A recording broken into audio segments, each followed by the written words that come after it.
Alright, moving on to Chapter 11, Section 3, we have solving radical equations. So, previously we've looked at simplifying radical equations, and we've looked at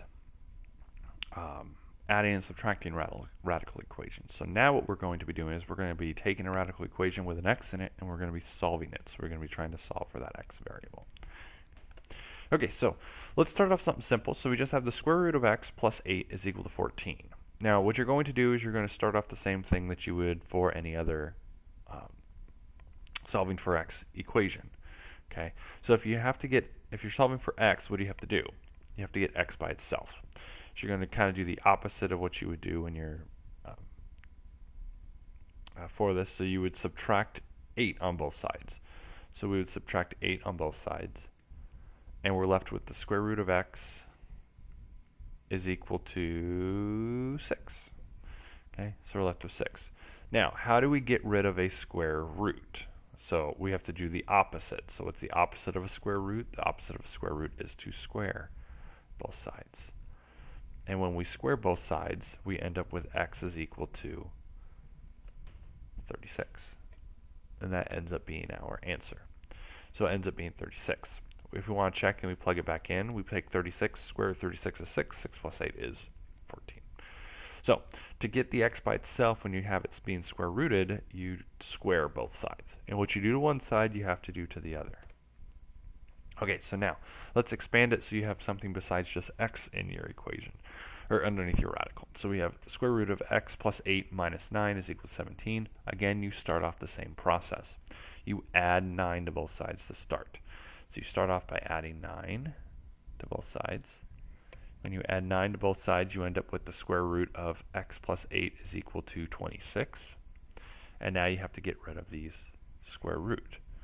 And to do that, you would square both sides. When you end up squaring both sides, you end up with x plus 8 is equal to 676. And then you would subtract both sides by 8, getting your answer of 668. And if you're unsure if that's right, take it and plug it back into the original. 668 plus 8 is equal to 676. Square root of that is 26. Minus 9 gets you 17. Okay, so whenever you get these answers, you should be able to plug them back in and get the original answer back. Okay, so now with this one, we have a square root on both sides. So what do you think is going to be the first step that we have to do? The first step that we have to do is to get rid of that square root. So we are going to square both sides. So when we square both sides, okay, what ends up happening is that those square roots disappear. Okay, so the square roots disappear and we're left with our original problem, which is just 2x minus 4 is equal to x plus 8. Since we're taking the square root of both, all we want to do is try to get the insides the same. And so now we take these and we solve it. We subtract x on both sides, subtract x on both sides, add 4 to both sides, and we're left with x plus, or that should be just x equals 11. Okay. That should be just x equals 11, which ends up being our answer. Okay, so x equals 11 ends up being our answer, which if you plug it in, you would see you get 11 plus 11 times 2 is 22, minus 4 is 18, 11 plus 7 is 18, square root of 18 is equal to square root of 18. So if we plug it back in, we see that this is our answer.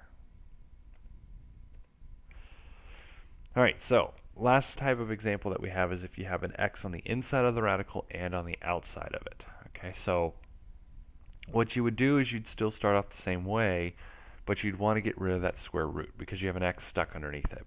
So to do this, what you would do is you'd have to take both sides and you'd square them, just like you would previously. So if you have an x underneath the square root, you're going to have to square somewhere along the way. In this case, we can do it right away. So if we square both sides, we're left with x squared is equal to 12 minus x, because we've gotten rid of that square root. Now what we want to do is we want to take that 12 and the minus x and move it to the other side. And when we move it to the other side, now we have a quadratic equation in which we can use to solve. Now, once you have it down to a quadratic equation, what you need to do is you have to make sure it's equal to 0. Once it's equal to 0, you can use your completion of the square if you want to do that. You can use the quadratic formula if you want to do that, or you can try to factor it if you want to do that. Remember, the quadratic formula will always get you an answer, or the answers, plural. It's just the formula that you plug in. So the negative b plus or minus the square root of b squared minus 4ac all over 2a. Or you could try to factor it. In this case, we can factor this. Okay, so two numbers. So if you think of your box and your diamond, two numbers multiplied get you a negative 12, added gets you a positive 1. That would be 4 and negative 3. So 4 and negative 3 end up being our numbers, which end up being our factors. So again, factor a quadratic formula. If you factor it, you're left with x plus 4, x minus 3, which means that our two answers are x is equal to a negative 4 and x is equal to a positive 3. Now, what I've been saying all along is that you have to be checking your answers. This is one that you really have to check your answers. So once you get these two answers, you want to plug them in and see if you get them.